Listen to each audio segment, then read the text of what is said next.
બહુ જૂનું છે, અંદાજે 300 થી 400 વર્ષ જૂનું સ્થાપન. 300 થી 400 વર્ષ છે જૂનું.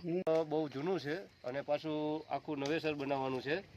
એટલે આ વિડીયોના માધ્યમથી હું તમને ખાલી કહેવા માંગુ છું કે જે કોઈને ભાઈ સહયોગ આપવો હોય, કોઈ માલ. જય માતાજી મિત્રો, કેમ છો? તો બધા મજામાં જશો. ફરીથી નવા વિડીયોમાં તમારું હાર્દિક સ્વાગત છે. અને આજે આપણે આવ્યા છે ફરીથી ખોડિયાર માતાજીનું મંદિર. તમે પાછળ જોઈ શકો છો ખોડિયાર માતાજીનું મંદિર. આપણે જે આની પહેલાં એક વિડીયો બનાવેલો હતો કે આ મંદિર જર્જરિત હાલતમાં થઈ ગયું છે અને એ મંદિર આપણે ફાઇનલી અત્યારે પાડી નાખ્યું છે.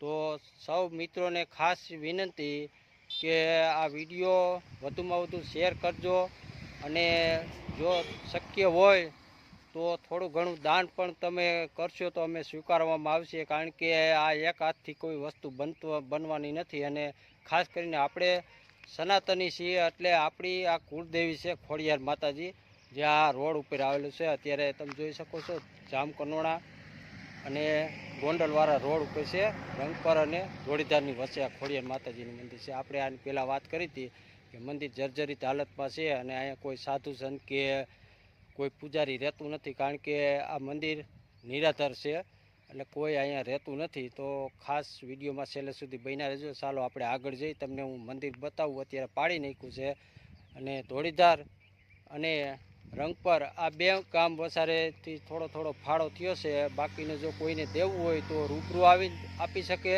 અથવા તો કોઈને દાન કરવું હોય તો દાન કરી શકે. તો ચાલો હું તમને મંદિરની હાલત અત્યારે બતાવું. મિત્રો, આ મંદિર અત્યારે આપણે પાડી નાખ્યું છે અને તમારા લોકોનો સાથ અને સહકાર હશે તો આ મંદિર બધું પૂરી રીતે બની શકશે. આ જામકનોડાવાળો રોડ છે, ધોળીધાર તરફ જાય છે. ચાલો, જો આ મંદિર અત્યારે આ રીતની હાલત થઈ ગઈ છે. જો અહીંયા ઘણા બધા ગામના લોકો છે, અત્યારે થોડુંક કામ કરે છે બધા જોવે એટલું. અને આ માતાજીનું મંદિર છે. અત્યારે આ જે જગ્યા છે ને જૂની જગ્યા છે.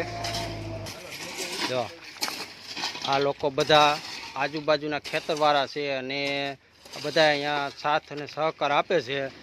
અને જે આ મંદિર જે હતું આપણે માતાજીનું, આ જગ્યા ફેરવવાની ના પાડી છે એટલે આ જગ્યા આપણે આમને રાખવાની છે અને અહીંયા નવું બધું બાંધકામ કરવાનું છે. શું કહેશો ભાઈ? શું નામ છે તમારું? વિજયભાઈ. વિજયભાઈ? હા. કયું ગામ? ધોળીધાર. ધોળીધાર. કેવી અટક? ચાવડા. ચાવડા. તો અહીંયા શું કરો અત્યારે? આપણે આ મંદિરનું કામ કરીશું. આ મંદિરનું કામ કરીશું. એક ભાઈ અમૃતભાઈ છે. આવો ભાઈ, શું નામ છે? મારું નામ અમૃતભાઈ. અમૃતભાઈ. હા. તો આ મંદિર નવું બાંધકામ કરવાનું? હા, સર્જરી થઈ ગયું એટલે પાડવાનું કામ ચાલુ છે. હા. નવેસરથી આખે બનાવવાનું છે. નવેસરથી બનાવવાનું છે મંદિર. અંદાજે આમાં ખર્ચો બરચો કેટલો આવે એમ છે? ખર્ચો તો આપણે પ્લાન હરેશભાઈ. હેલો ભરતભાઈ, કંટાળ લીધો ભાઈ આપણે કેટલો થશે? હજી કઈ લીધો નથી પણ અંદાજે 6 થી 8 જેવો ફાળો થાય ને, ફંડ ફાળો થાય એ પ્રમાણે ખર્ચો કરવાનો છે.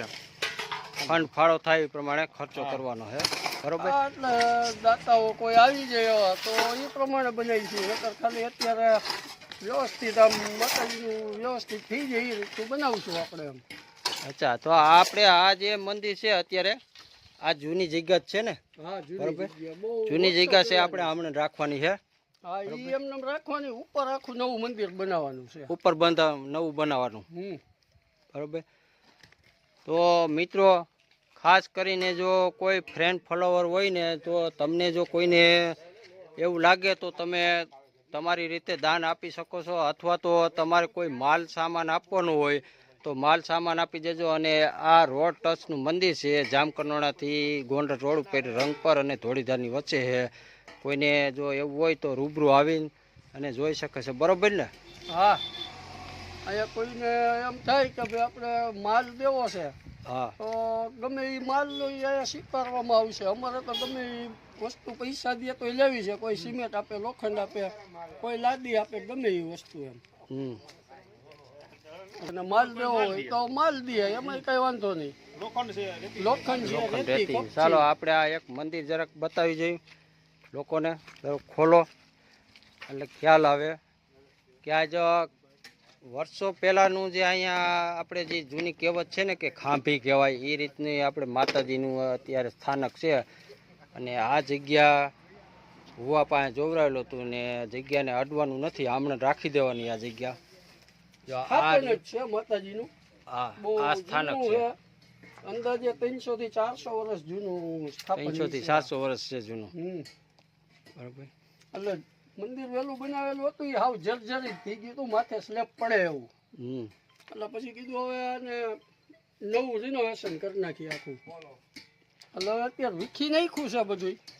વીખી નાખ્યું છે અને જો પૈસાની સગવડતા પૂરી થશે ને તો આ મંદિર બનશે. જો કે મારા અંદાજ પ્રમાણે લોકો દેવાવાળા છે એ આપવાના જ છે. જો આ ભાઈ છે ને અત્યારે ફોન ઉપર વાત કરે છે ને, એ કંત્રાટી છે, આ કામ એને આપવાનું છે. બરોબર. તમારો મોબાઈલ થોડીક વાર મૂકી દો અને અમારી સાથે થોડીક વાત કરો. બરોબર. હવે આ ભાઈ કંત્રાટી છે, આ મંદિરનું કામ અત્યારે આ કરવાનું. શું નામ છે ભાઈ તમારું? મારું નામ ચાવડા ભરત છે. હા. અને આ મંદિરનું કામ તમે રાખેલું? ના, કામ રાખવાનું નથી, પણ જેટલો આપણે બને એટલો સહયોગ કરવાનો છે આ મંદિરમાં. હા. હું બાંધકામનું જ કરું છું. બને ત્યાં સુધી જેટલું મારાથી થશે એટલી હું મહેનત કરીશ, જેટલો થાય એટલો ટેકો કરીશ. વિડીયો બનાવવાનું કારણ એટલું છે કે આ મંદિર બે ગામની વચ્ચે છે. હા. અહીંયા આનો કોઈ હલાવા ચલાવવા વાળા કોઈ છે નહીં વ્યવસ્થિત, પણ 4-5 જણા ધોળીધાર ગામના છે. એમાં પૂરો ભોગ અને સહયોગ આપે છે. અને આ મંદિર બહુ જૂનું છે અને પાછું આખું નવેસર બનાવવાનું છે.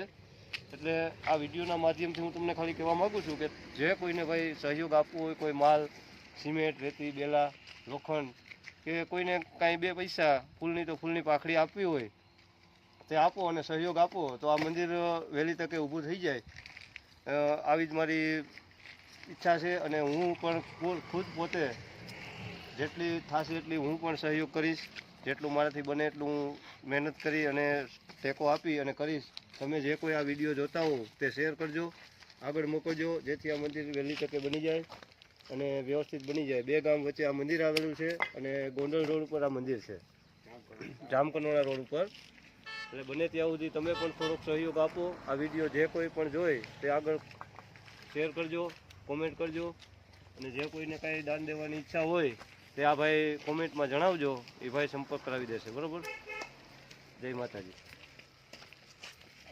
હવે ભરતભાઈ સાવડાએ તો એની પોતાની વાત રાખી છે. બરાબર. પણ કોઈને જો દાન આપવાની ઈચ્છા હોય ને તો ખાસ કરીને કોમેન્ટમાં જણાવજો. અને રૂબરૂ જો અહીંથી કોઈ નીકળતા હોય તો રૂબરૂ મુલાકાત કરજો, અથવા કોઈને રેતી આપવી હોય, સિમેન્ટ આપવું હોય, બેલા આપવો હોય કે લોખંડ આપવું હોય તો પણ છૂટ છે.